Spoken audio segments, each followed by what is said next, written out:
certain sense of power of pressing a button on your joypad and seeing a plane crash land. It's really cool the player actually triggering it all themselves.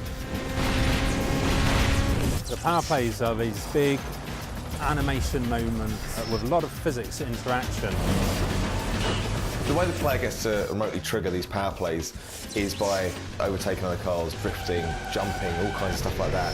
It earns you power, and when you've earned enough power, you can trigger them remotely. It's a way for you to control the track, create shortcuts and take out your opponents.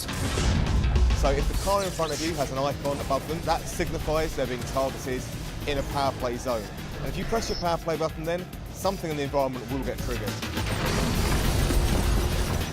Some of them up to 1.8 kilometres in length of animation that we need to do.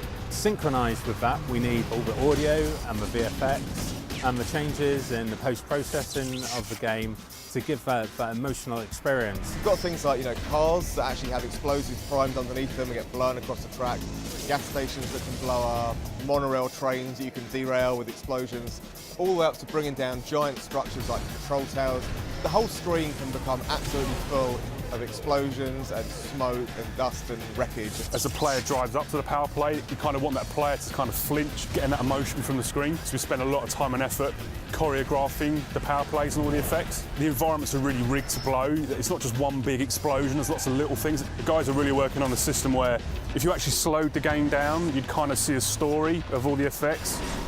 You never know exactly how a lap or a race is going to play out, so sometimes you might not have enough power to trigger some power plays you want in the environment, or sometimes your opponent might trigger it before you get there. So it really does mean that every race and every lap is very different. You can never completely predict what's going to happen when.